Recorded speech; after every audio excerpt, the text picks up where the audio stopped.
22 जनवरी को अयोध्या में रामलला की प्राण प्रतिष्ठा होनी है। इससे पहले ही झारखंड में बयानबाजी तेज हो गई। जेएमएम प्रवक्ता मनोज पांडे ने बीजेपी पर निशाना साधा। वहीं कांग्रेस ने भी चुटकी लेते हुए कहा है कि राम नाम की भीख लेकर ये लोग सत्ता तक पहुंचे हैं। इस पर बीजेपी नेताओं ने कड़ा पलटवार किया। जेएमएम ने तो बीजेपी को राजनीतिक भिखमंगा के तक कह दिया है। जेएमएम नेताओं का कहना है कि सरकार ने 9 सालों तक कुछ नहीं किया, अब राम के नाम पर वोटों की भीख मांग रहे हैं। इस बार बीजेपी प्रवक्ता प्रतुल सहदेव ने कहा है कि राम के सामने तो सभी भिक्षुक हैं।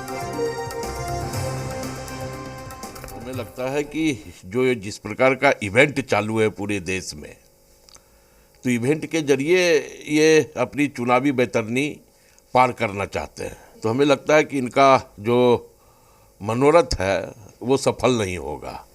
2024 ये लाख कुछ कर ले, इनके ताबूत की आखिरी कील साबित होने जा रही है। राम नाम का भीख मांग करके ही आज भारतीय जनता पार्टी यहाँ तक पहुंची है। 2 सीटों पे थे, कोई एजेंडा इनके पास था नहीं। तो हमें लगता है कि सत्ता के अहंकार में लाख डूब जाए, लेकिन अब राम की बैतरनी इन लोगों के लिए नहीं है।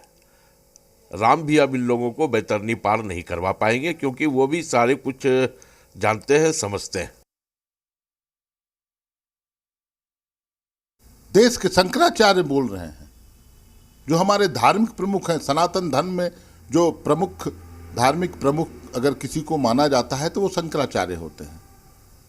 वो बोल रहे हैं, एक नहीं 4 शंकराचार्य बोल रहे हैं। अधूरे घर में गृह प्रवेश आप करेंगे क्या? अमित शाह जी अपने घर में जाएंगे अधूरे घर में? नरेंद्र मोदी जी अधूरे घर में जाएंगे? ये तो सनातन धर्म का माखौल उड़ाना हुआ। सभी लोग का तो यही बोलना है कि उचित तारीख पर जब पूरा मंदिर पूर्ण हो जाता, उस समय यह आयोजन होना चाहिए था। लेकिन सिर्फ राजनीतिक लाभ के लिए आपने 22 जनवरी की तारीख को चुना है, जो कि लोकसभा का चुनाव है। इसका सबसे उपयुक्त समय होता रामनवमी।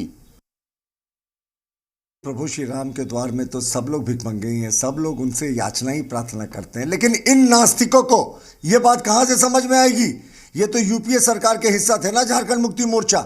जब 13 सितंबर 2007 को यूपीए सरकार ने सुप्रीम कोर्ट में कहा था रामलला साहब कार्टून कैरेक्टर हैं, रामायण तो कोई कॉमिक है। ये तो वैसे विचारधारा से आने वाले लोग हैं और प्रभु रामलला विराजमान होने वाले हैं। 500 वर्षों के बाद पूरे देश में खुशी की लहर है। भारतीय जनता पार्टी, विश्व हिंदू परिषद, आरएसएस के कार्यकर्ताओं ने प्राणों की आहुति दी है और आज ये सुखमय दिन देखने को मिल रहा है। और झारखंड मुक्ति मोर्चा किस मुंह से रामलला की बात करेगी? इनके एक पूर्व मुख्यमंत्री ने दशहरा में रावण दहन करने से इनकार कर दिया था। तो ये तो रामलला को नहीं, रावण की विचार